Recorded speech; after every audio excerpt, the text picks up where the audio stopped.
Hello and welcome to the Spotlight. Um, this is Spotlight 13, and I wanted to do something a little different here. The previous spotlights, or previous two spotlights, have been informative, but not the more entertaining of materials. So I wanted to do something a little different. I had long played in my head, just looking at the way the world is now on situations, words, and stuff, where if there was a certain situation, it might be handled differently. It might be handled differently depending on what your age is. So I wanted to do something a little different, and I was able to pull this one on together, and I'm calling it Generations. Um, and it just so happened I was able to get four folks from baby boomer, not myself, to Generation Z, and they all just happen to be family, my family. So um, I hope you enjoy it. It was fun doing, um, but I hope you enjoy the camaraderie or the interaction between the four, including myself. It might seem a little bit more that it should have maybe been on Conversations with Fee, but I just wanted to do something a little different. So enjoy this episode, this spotlight episode that we're calling Generations.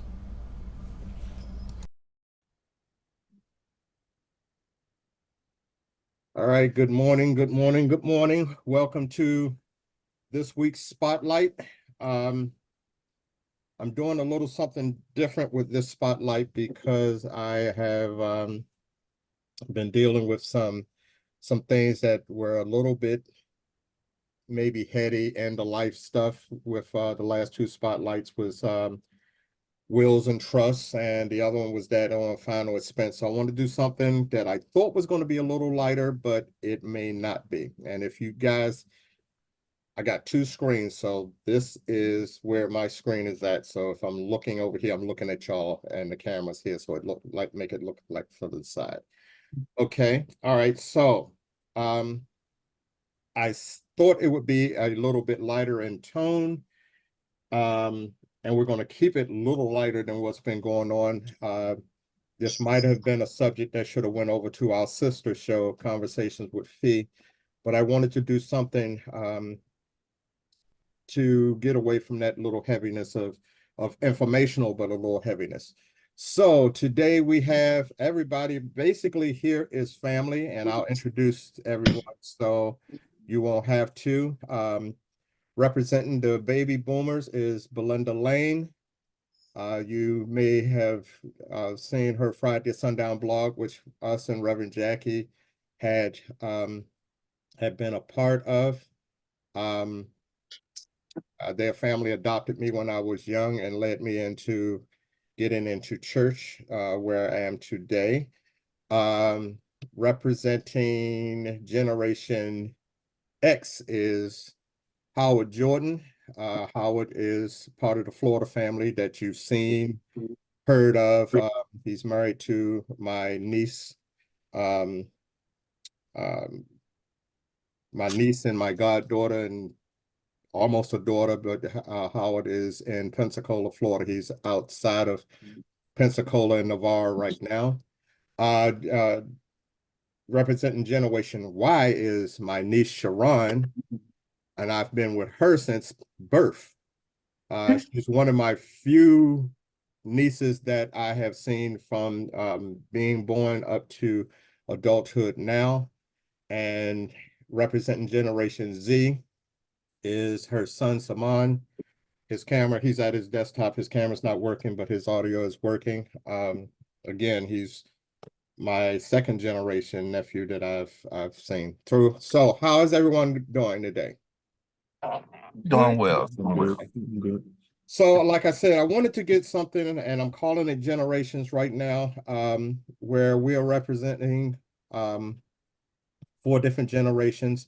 And it came about when I some things that I've had to deal with that were way different than I dealt with, or yes, let me see how to put it. It came about because I'm noticing that a certain situation, words, phrases, situations can be taken differently by different generations. So I wanted to do something with at least 4 generations, which we have, um, and just discuss it among ourselves.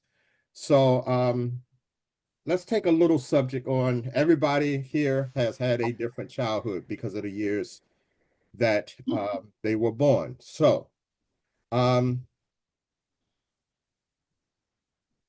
is there anything in your childhood that you miss today? If you could bring it back from your childhood, what would it be? You probably have to Google everything from my childhood. Maybe, Oh, yes. but what is it that you miss now? I missed the simplicity of everything. It was we didn't have Google. Internet was, was just starting. Nobody really had computers at the house. Saturday morning you got up, cartoons only came on at certain times. You couldn't Nothing was on demand, on the fly. You had to, it was more structured. Now everything is on the fly. You can do whatever you want whenever you want to do it. So I miss that part of it. I know my kids now, they, it's they can, it's just so much different than when we came up. And And it's not that's hadn't been that long ago, but it's just radical change. it exactly, and that's going to be one of the things I do so far. Sharon, what about you? I miss the sense of family and like community family where everything and everybody is right there. You're Mhm. seeing everybody every day. Everybody was pretty much living on the same block or around the corner across the street. So when it came to like the needs, anybody needed something, if we ain't have it at this house, it was at this house across the street, or it was at your cousin's house next door. I miss that. Okay, Yeah. okay. Belinda? Even though we're different generations, it seems that there's still an element of that connection because that's what I miss too. I miss family. You have families now where the teenagers are in their room eating, and Hmm. the father is in the office eating. The mother, there's nobody at the table but her sometimes. I got So you. Yeah. it's like the togetherness is just not there, and I miss that those Sunday dinners when mothers and grandmothers start cooking on Saturday, for Sunday. So Okay, yeah. okay. So Saman, you're not that far from your childhood, but Mhm. is it anything that you miss being older as what is your age now, Saman? 18. I'm turning 19 in May. All right, so and that voice, voice, I don't I'm know where still he not got it used to from. that. Um, is it anything you miss and only since it's been just a few years ago?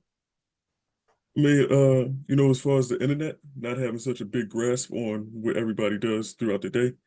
Like when I was a kid, going from my aunt's house to my grandmother's house, I was able to play around and not worry about what somebody's going to say across the country because they saw something pop up on YouTube because somebody decided, hey, they're going to post this video or how somebody feels about how I was living based on what I, grew up on or seeing things happen that way.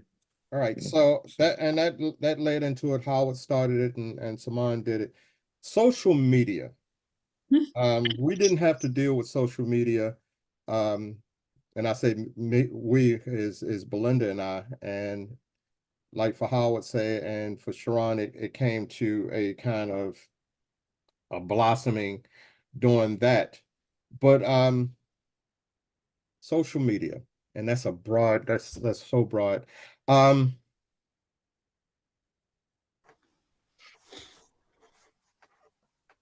what I don't want to say what's the pluses and cons of social media.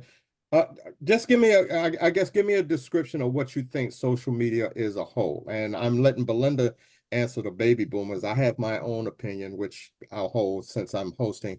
But social media as a whole, do you see it as a good thing or bad thing or what? What do you see it as?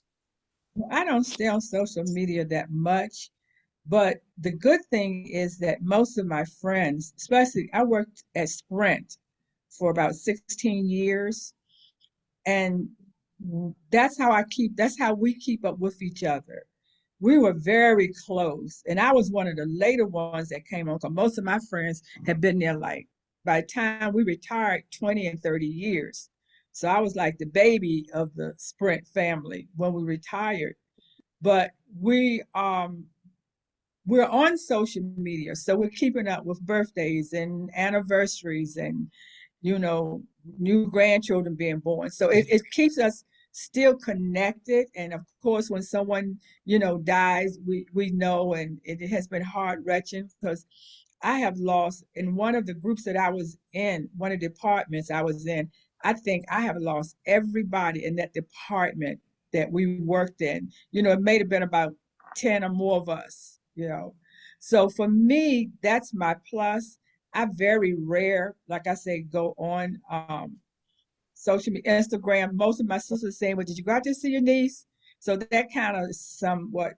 But other than that, I'm not a Facebook or and person, even though I need to be for what Okay. I'm trying to do there in life. But yeah, Right, right. and you know what I'm talking about. Yeah, I do. I do. Somebody else? I would call you out like Jackie do, but Voluntold. you're voluntold. For me, it's good with the connections and being able to find, people you went to school with in elementary school, middle school that you lost contact with. That part is good, but the downside maybe it's just, it's so much everybody is putting everything, they flushing the toilet, it's on Facebook, it's on Instagram. I just did No. some of that stuff, there needs to be, I don't know, there's no boundaries with that stuff and all the bad stuff, people filming, doing, just all kinds of things and putting it on there. But you got plus and minus to everything, or you wouldn't have anything at all. So you got to take the good with the bad. I think it's more good, in retrospect, you're finding, missing people or missing things, that part is good, but you got to take the other part with it. Okay. All right. Yeah, that's the same way I feel. It has its ups, it has its downs. And you have to try to weed through so that you don't see so much of the negativity that's on there. And sometimes it's hard because you might have a close friend that's posting something that you really care less to see. But for the most part, as far as seeing family members that you haven't seen in a while, when you have family members living on different sides of the states or different states, you might have a different family member that's living in a different country, and that's how you stay connected. And even business wise, it's good to use it. But then you have like I know a lot of my generation is dealing with it, and it drives me crazy. The self-esteem issues, because you see these women with the surgeries or the women that got all the makeup on. So then you looking at yourself like, oh, I'm just a plain Jane and I don't look like them, when it's not reality. So you base yourself on what you see instead of what's real. So it's a lot of that going on. And then, like with my youngest son, he's constantly on the internet, and to take him off of it is like he loses it, and you really can't deal with him. So it's like let him stay on there, but he doesn't have that common sense, the real reality world. So that's some negatives about it. Okay. Simone? With social media and like internet within itself, I see it as more as a tool. The problem becomes, happens when people then use it for primarily the bad stuff, because when it comes to social media, most of it's just a competition. But the way you can win in the competition to get higher is by doing what's promoted, which is the nonsense, the TikTok doing the little dances that really don't help people. And so everybody, floods that corner when it's a lot of good stuff you can use social media for. It's just you don't get the following for doing a lot of the good stuff on social media. Right. So I'll just toss a little That's bit of true. mine in Yeah. here in that um I do have Facebook. I have Facebook primarily for family members, and I was getting a little frustrated when somebody from FBI would call me and tell me that somebody's passing, so I would hear it a day or two later. So I got back on and got in the FBI group and such. So I'm really plugged in. But I am not one of those that if a friend of a friend texts me and wants to be my friend, if I don't know you personally, I'm not going to accept your friend request. I don't do a lot of posting. I might do some posting when I cook. I posted last night with my pepper steak, and I posted a banana pudding last week Oh, that led to stop me it. having but that led to me having to fix another one. But Tina's a good friend. She drove.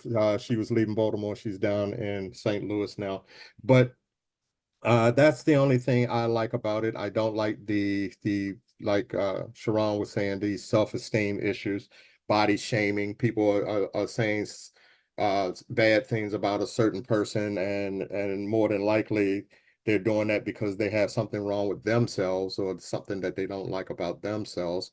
These arguments that turn into just craziness. I don't have the energy to do it. So that's my little piece. So, and some of these questions were what me and Panetta discussed last night.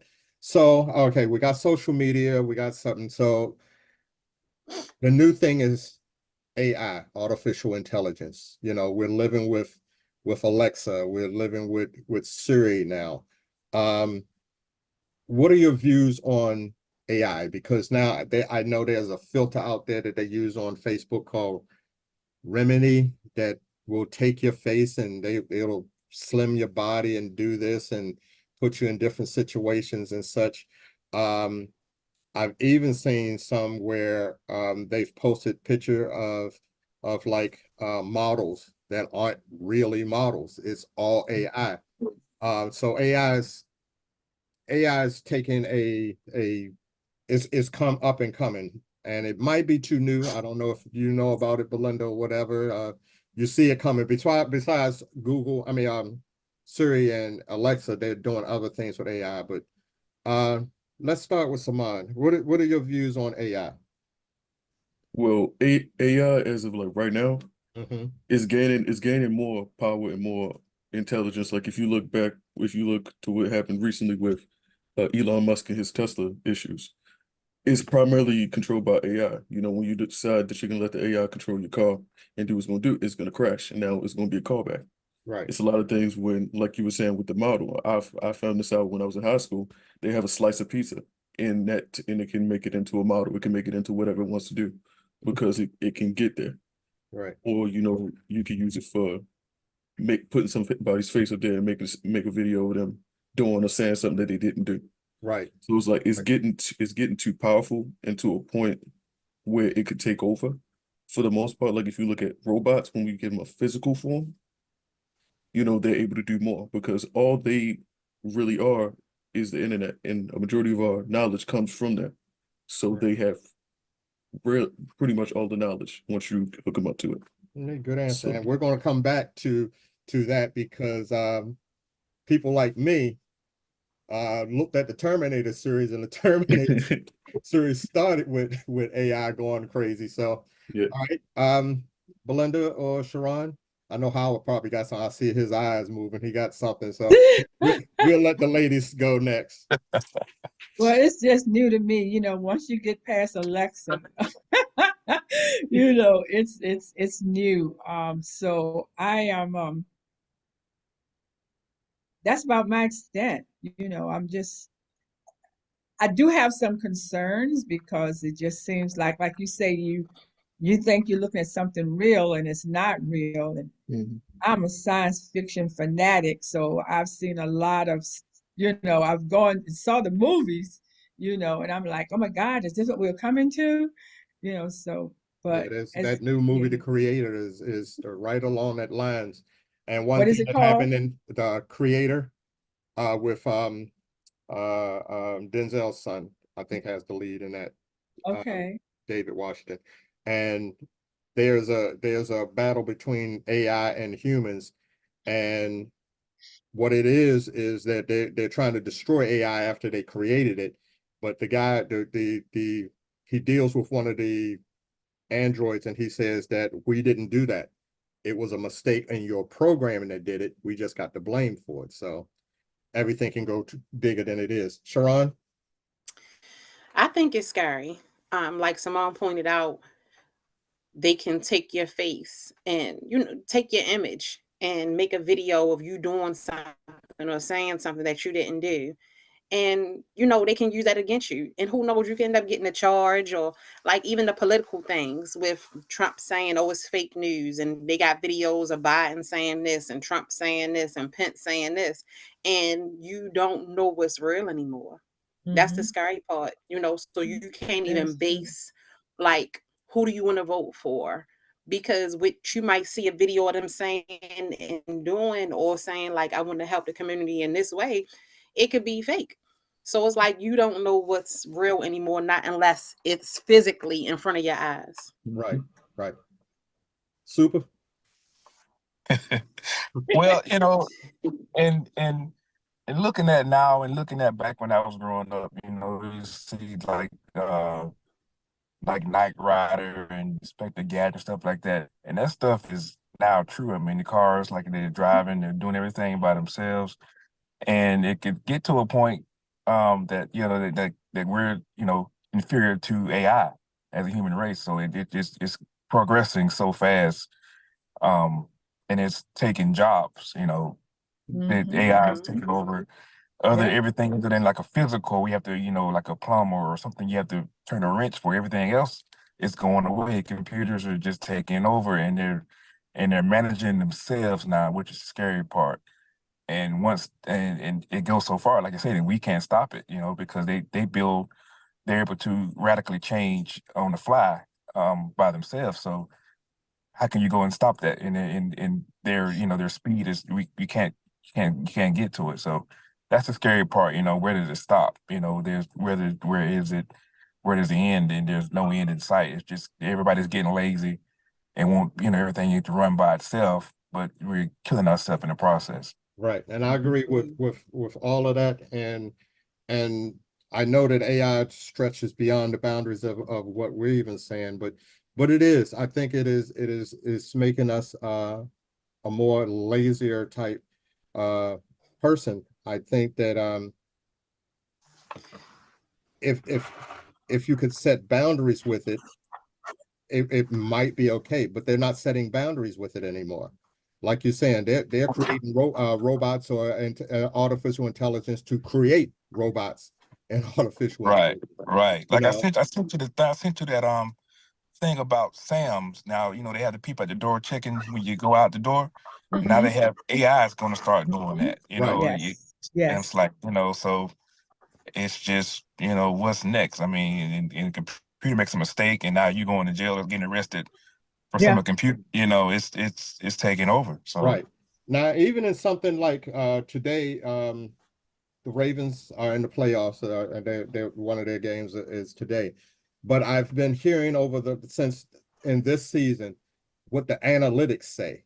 So it used to be the coaches were making decisions. Now they got the AI is saying you have an 80% chance of doing this if you do that, or you're right there at the goal line, and the analytics says, so I don't know if this is the announcers using some kind of analytical tool that's there at the side, or that the coaches are actually listening to an analytical tool that's saying, hey, you got a 90% chance of doing this if you run the ball or something like that. So it's getting in. But But Sharon, Anthony, mhm, one of the things too, and I can say with my generation, when one of the first things that we saw was when they took the operators, off as far as when you call in and you speaking to an operator. And I can remember my generation saying, we need to look out because they're making us obsolete as people when it comes to right, jobs. mhm, And we were saying that back just when they were doing that. And I mean, and look now, because for me, when one of the when my teen, well, before my teens, in my younger life, I'd be telling people I remember when phones only had four numbers. So somebody say four numbers, and the party line, that on Mayberry, that was real, Right. I remember when that. I was a child. Right. That if you had to make a phone call, and we were living in North Carolina at the time, and somebody was on the phone, it was an emergency, you had to call and ask them, I need to make a phone call, could you please Mhm. hang up? Of Mhm. course they were not hanging up. You could make Right. your phone call and they were hearing everything Right. that you were saying. But even I have a niece that works in a Amazon warehouse, and they say that most of the stuff we get, they don't do. They have the robots that are programmed to do all get the whatever is needed to package it. So and I think the danger of this is there are people out there that's trying to be the first in doing stuff. Mhm. Like he was talking about, with the electric cars and all that. So they're not looking at what is happening in in our country or whatever. A lot of people that has power and money, they want to be the first to be recognized for doing this. And Exactly. being and in doing that, they're destroying, they're setting up destruction for the human race per se. Right. Absolutely. Right. And definitely am. I mean, and because you'll see now you were bringing up Amazon, and I saw something probably last week how they would show and I'm not sure where this particular one at, but it's huge warehouse, but it's no people on the floor. It's just Yeah, robots going to yeah, reading the barcodes, yeah. pulling it off, and then taking it. So it's nobody on there. And the thing about it is, as technology as technology moves forward, um, it starts to, I guess, become a to support you and make it better in some ways until it goes downhill. Um, where's Walmart now? Walmart is taking out a lot of their self-serve now. So, people were coming up there, okay, you trust me to put it in the bag, but you looking at my receipt on the way out, so you don't trust me to walk out with it. So the Hmm. Walmart that's here in Randallstown, their whole self-service is gone. They have cashiers back on there. But the thing is, Mm. and I hate to say it, it's been so long since they've done this, they're very slow. Or they're taking Hmm. their time and such. So now you're back on your register. I don't know, and more than likely because there's such a high turnover, they may have never been on a register, and that might be the problem. You know, Technology has gone out, and we probably went from AI to technology, but it's still in that same vein, has made us lazy. Me and Howard has said it, and we've seen it. How many times have you went in a place and their register is not doing that calculating for them, and the kids or they're using calculators. I went into some place the other day, and I think it was something and 36 cents, and I gave her the dollar amount and 50 cents, and she grabbed a calculator. She grabbed her phone, not a calculator. She grabbed her phone to figure it 14 out. cents. They don't think anymore, and it confuses them because they're just coming up in a generation where, you know, something's doing it for them, and when they have to do it themselves, they're getting a little lost. But Anthony too, and this may be something else that you may want to do later. And I promise you, I'm not going to dominate this session. Um, but this No Child Left Behind is Yes. killing us. It is Yes. killing us. And then what happens is by the time they get to the 12th grade and have to pass a test, they can't pass it. So it's like you started. I have my best friend, we're joined together at the hip. She's my sister who teaches at fifth grade. No one in her class is even reading at second grade level. Hmm. But she has to pass them on to the sixth grade. So, like I say, that could be another subject for another time. But I'm just saying that's why when you get to the cash register, they can't count because they were passed the law, you Right. know. Right. So yeah. Right. So Sharon, we're not going to stay on this subject, but Sharon, you had a definite noticeable response to that. You want to say something to that before we move on? So my baby boy, um, he's very intelligent. Uncle Anthony, when I tell you elementary school, on his report card, his grade average for the quarter, for the semester, would be a 100. And I'd be like, Samari, why didn't you tell me? He'd just be like, I don't know. You know, it was nothing to him. But then once he got in middle school, in high school, and he got with his peers, and it was social media. Everybody has their phones. Oh, let's do this, let's do that. We're making videos. Instead of listening to the teacher in class, we're on the phone, we playing, you know? So it's nothing to them because they gonna pass. It's not, if I don't do my work, I'm gonna be held behind and I'm gonna fail, and mom and dad is gonna be upset, you know, when I get home. It's no more of that. Right. They can do what Right. they want to do because the teachers had Yes. to pass them, you know? Yes. Right. And it's like, I'll ask him questions, and it's like, are you serious? That's your answer? And like, you know, him spelling things and reading things. And it's like, why am I sending you to school and you're coming back with nothing?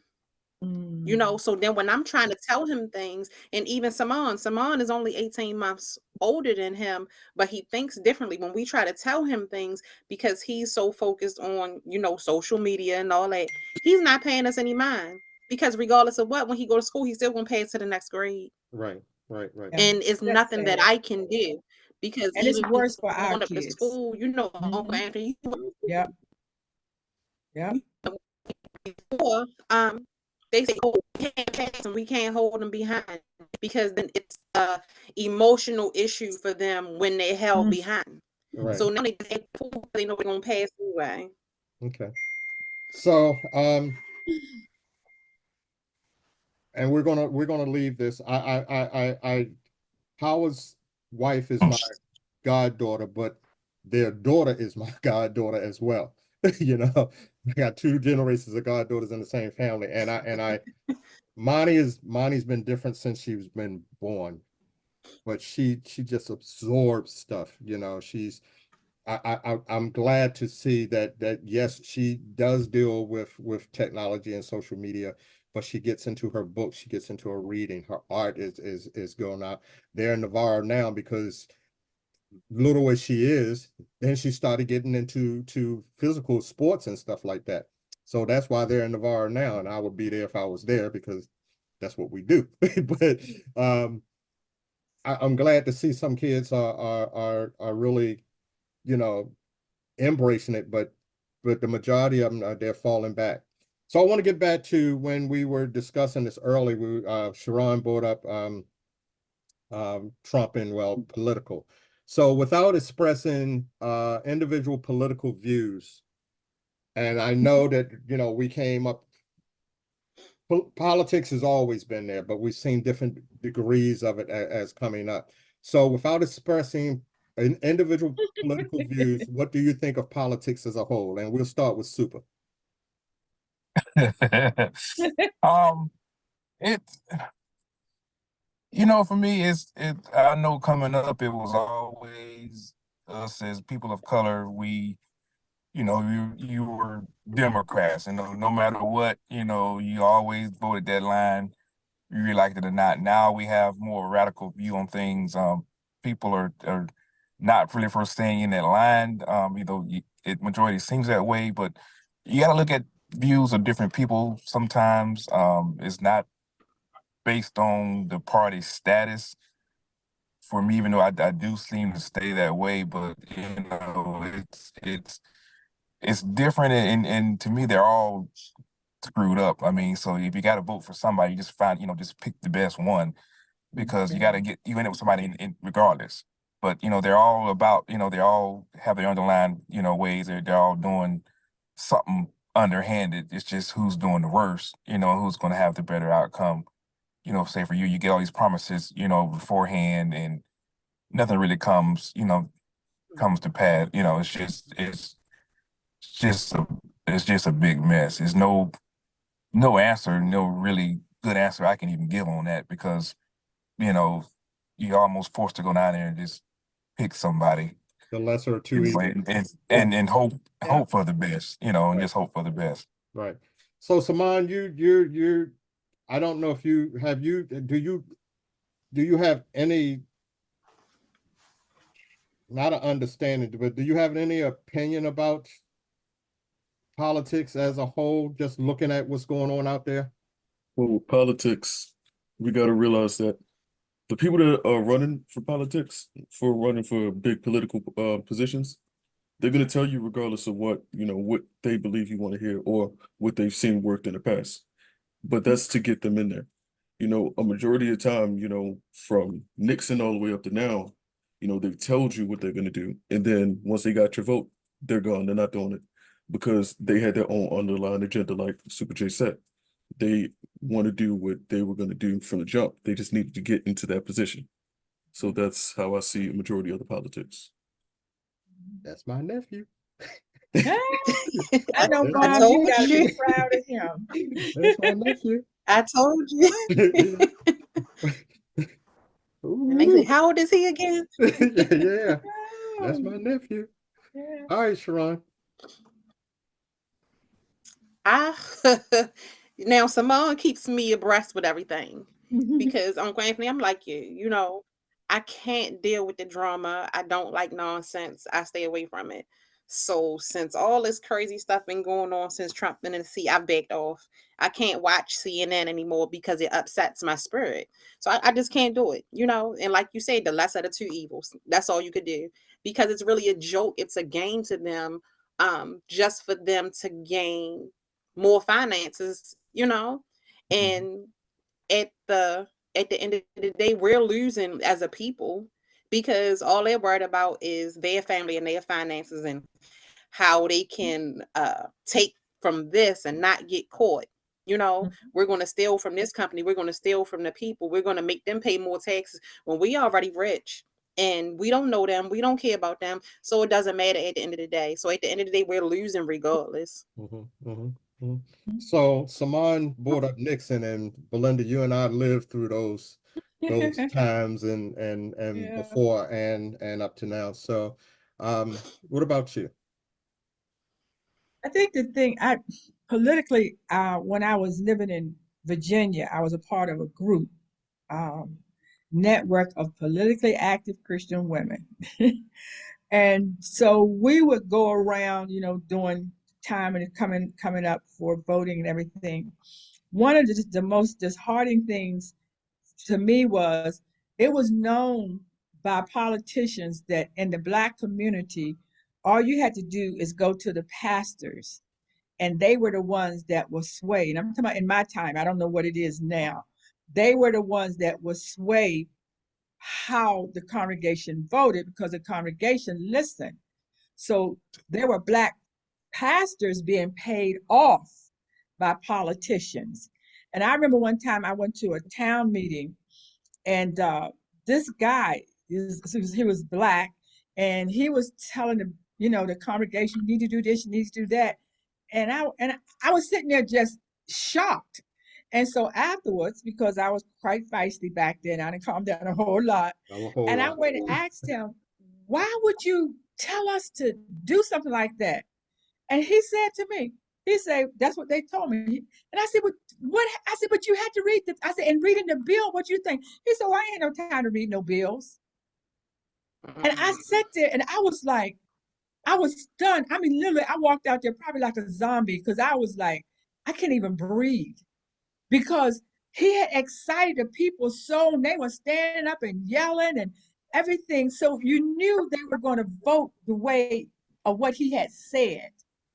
And that used to just bother me, because it was a known fact, like I said, during my time, that go to the Black leaders, to your Black pastors, and they will sway your congregation, the congregation, of how to vote and they were paying them to do this. So they were betraying us as a people. Yeah, it's And not always all of been. them, but it was a whole lot of I them. remember. I remember. Yeah. And I mean, we can look at that now with these so-called evangelicals, how they Mhm. stand behind that, whether it's standing behind that for prestige or money or whatever. But my thing is, I mean, your belief is what your belief is. When I was with FBI, um, two things we never discussed in my office, and they knew it, they respected it, and but two things we didn't do was we didn't talk politics because we had a job to do. There were no Republicans or Democrats. I don't want to know who you like or who you don't like. We got a job to do. And we didn't discuss religion because most people have a belief. And it's not for me to tell you that if you believe in Buddha, that's wrong, or if you believe in Allah, that's wrong. That just wasn't discussed. But yeah, money has driven some of the stuff as far as politics in the past. And who's to say? Sharon knows me. So some things just get on my last nerve, and unless it's in my face, I hear it, I catalog it, but I don't, pull it in and then throw it back out. So this might be a broad question. We're gonna get a little bit away from some of and that's what I was talking about in the beginning. Some of the questions can be looked at as a very serious nature, not so much down or dark, but of a serious nature. So, and this question is broad. It might cause you to think. And when I've asked the question, whoever jump in first, the other ones are going to probably take the time to think about it. At this stage in your life, what are you passionate about? And anybody can start, and the other ones can think about what the answer is going to be. How? Yep, he got to come back. All right, he'll I be thought, was back. that Simone saying something? Simon, do you want to start? Oh, Howard, you back? I'm back. Oh. Yeah. I'm out here doing this. I But know. right now is family. I mean, at 44 years old, I've been working since I was like, 11, 12, always working, 3 or 4 businesses, 3 or 4 jobs, just to acquire all this stuff. And um, a good friend of mine told me, he said, you start out, you're aspiring, you want this stuff, you're looking at everybody else has this stuff, and then you get to the stage where you can get the stuff, so you get all this stuff, and then after that, you got to get rid of all your stuff. So it's like I'm in the stage now. I've got everything I want. So, I'm trying to slow down, and it's hard not to do all this stuff, but just now spending time with family, going to games, going on vacations, just hanging out at the house. I mean, I've recently changed jobs after 15 years, and just to sit on my front porch. Normally, I'm just going in the house, or I'm going out the house, sit down at the front porch, looking at the trees grow, just something different, and so now that's what I'm into now, is just spending time with, family and friends. Okay. Simon, you said you got something? What are you passionate about? Well, right now, I'm doing the dog breeding thing, but just to keep it going. But I see the profits within it, and that could help me get to the greater goal of, gaining freedom within getting, your own land, getting your own house, getting your own self, situated. Because if you got to continuously depend on things, like I have people who I went to school with, they go from going to school to completely having to depend on people like the government, and you can't depend on them for everything. So it's about getting a sense of freedom. And in this capitalistic society, it comes in a form of more wealth or more land where you can, dictate what you want to do. So that's where I'm, trying to get to, like that free situation. Well, you're not a lazy kid, and your mom's not lazy, and your family's not lazy. So we know you're gonna get where you're going. Yeah. All right, Sharon, what are you passionate about? So my passion now is my kids. And I tell them, even down to the youngest one that's 8 years old, I'm not going to be here one day. So I need y'all to set y'all goals and work toward them. And what you want in life, you have to go get it. Because in the event I'm not here, I want them to be able to succeed in life and not fall back because I'm not here. You know, I want them to be able to have their own backbone. So that's been my focus now, pushing them toward what they want to do. Okay. All right. Belinda? Well, you know, writing is definitely my my passion. I recently just got hired working with domestic violence, and that has been ever since the probably the 70s when I was working in living in Maryland, working at the House of Ruth, and then I did a lot of it when I was in Virginia, working years with domestic violence. So now I'm back there, and I really believe God has given me a platform to to address it. It is just it's crazy, you know. It's just the things that are happening and women that are being, you know, killed, you know, and the fear that they have, and because of the unrest in society, a lot of women stay with their abuser because they feel like they can't make it on their own. So they stay there, but also you have children in that environment that don't know once they leave that environment how to function, you know. Uh, and so it that is really kind of where my passion is right now in my writing, and to be, you know, domestic violence. I like I said, I know God has given me a platform for it, and I'm ready to run Okay. to do it. Yeah. All right. So we're coming up on a little bit about 45 minutes. And of course, if, well, I don't know, maybe Howard has seen some of my other spotlights, but a lot of ideas and things come to me as I'm going through this. So what I'm going to ask you guys to do, I'm going to ask you one final thing to do, and we're going to close out with that. But what I'm going to ask you guys to do is I would like to get this group together um, at another juncture in time. It may not be 2 weeks, may not be 3 weeks, but what I want you guys to do is send me maybe 2 topics that we can go over as a group. And we'll go over that as a group. Regardless, we'll take the topics, we'll weigh them out, and maybe majority rules, but we'll do that. But now my next one is going to be, Melinda, I want you to tell me something that you would tell Howard, which is the next generation down. Howard, I want you to come up with something that you would tell Sharon, Saman, and then I guess Saman will go back to his mom. So as the baby boomer, what would you tell Howard coming up about something that he might face or is facing? What would you tell Howard? Would you tell the next generation down? I heard him say that he's pretty good financially. I think like if I understood, he's doing well.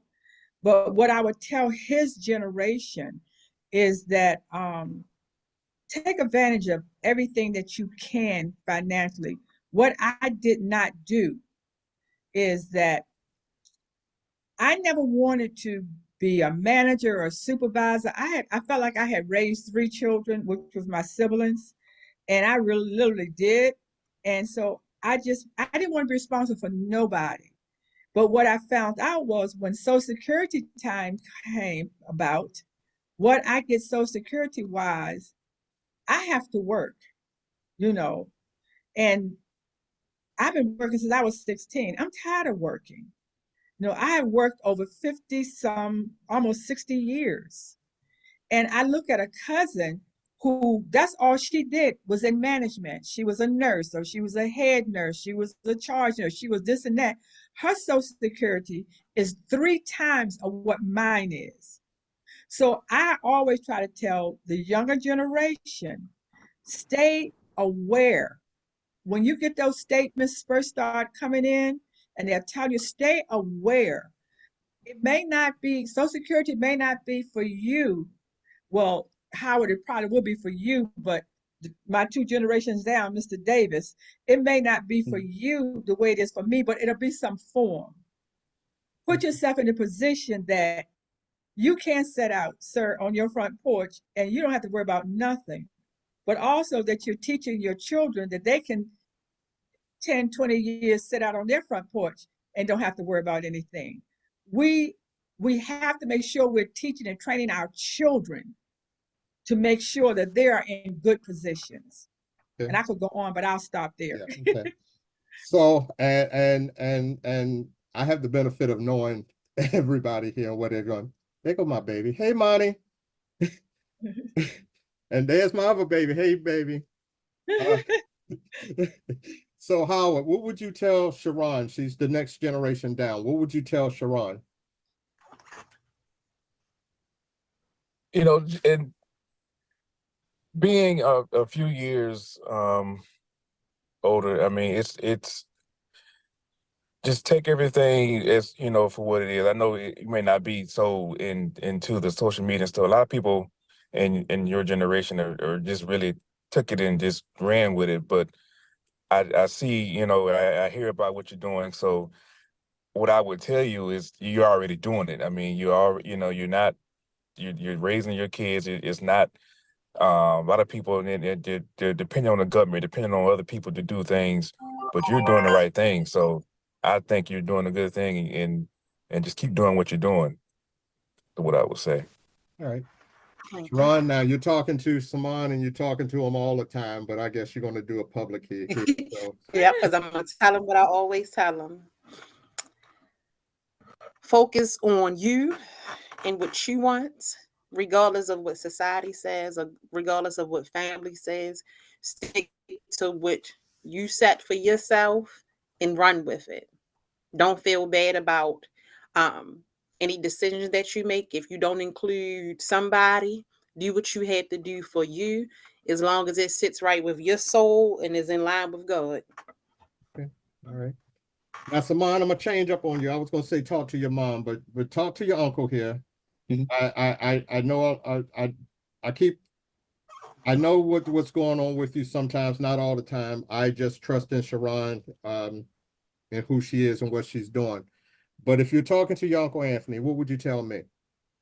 No, that switched everything up because I had something set for her. Okay, you want to talk to your mom? You can, yeah. Go ahead and talk to your mom. You can talk to Uncle Anthony later. Okay. All right, so Mom, you pretty much said what I was gonna say to you. I was gonna say, you know, strive for, you know, strive to be free in life to where you can go out one day. Like I know we be in a house, but you can go out and enjoy yourself and actually, you know, get out there in the world that God created for everybody to actually be there in. Because there's a lot of stuff out there that I know, like you've been to certain places, but it's a lot of stuff out there that you can really enjoy, like how, like Mama going, she going crazy right now, but you know, go, but you know, explore more to get yourself into that position to, you know, enjoy life. You know, as we getting older, you know, you should be able to at least have that. That's way better than he was going to talk to me. I like that. I like Look, that. he said my mom is going crazy because every other week she's in a different country. And we like, all right, Ma, sit down. You done had COVID twice this year. Come on. Yeah, it's still out here. I don't know. People just, I wear my mask everywhere I go. So, I'm gonna take that for me too, sir. Oh, You told your mom, I'm gonna take it for myself also. okay.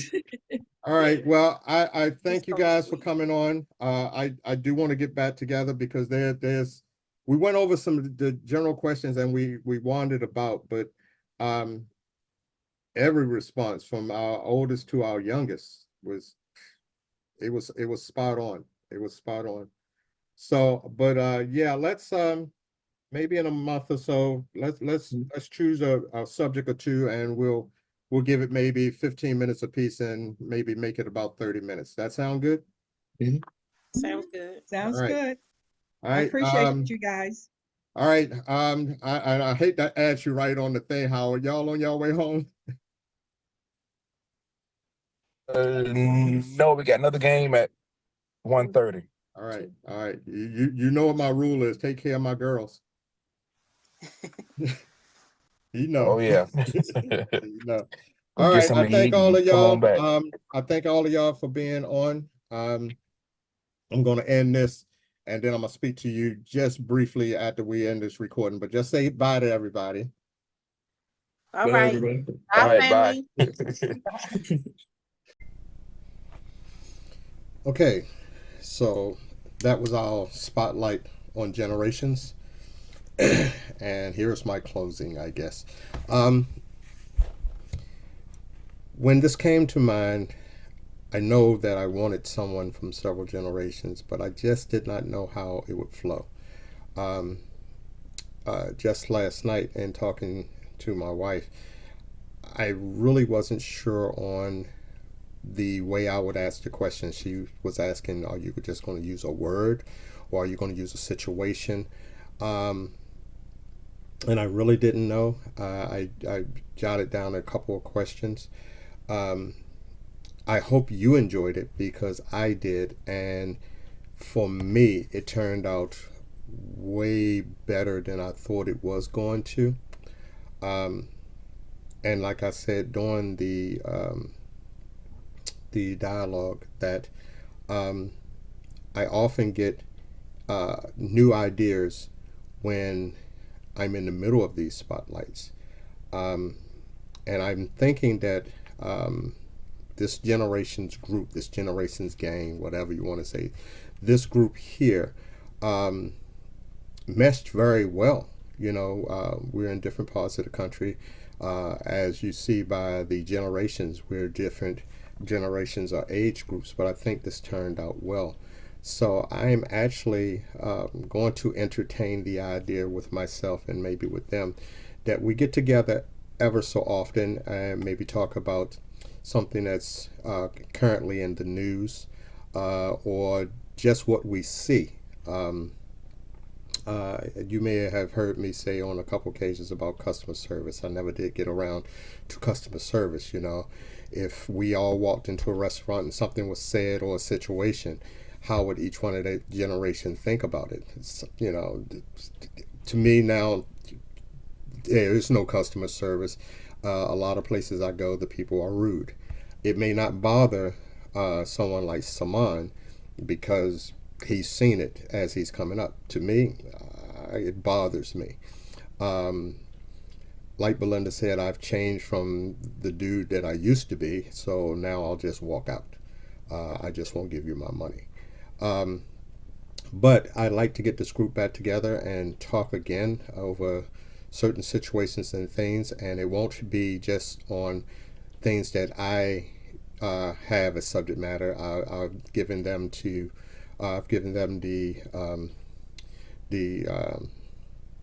option to use something that might be on their mind. It might be on somebody's mind very strong, and we'll throw it to the group, and the group says it. But I like to deal with at least two of the suggested subject matter on the spotlight that will take us 30 to 45 minutes. Again, as always, I thank you for tuning in. I had fun listening to this group. They're all family to me. And I think now they're probably family to each other. So again, I thank you for tuning in for this. I appreciate you. And as long as I come up with subject matter that hopefully is interesting to you, we'll keep doing a spotlight. So again, thanks. See you on Sunday.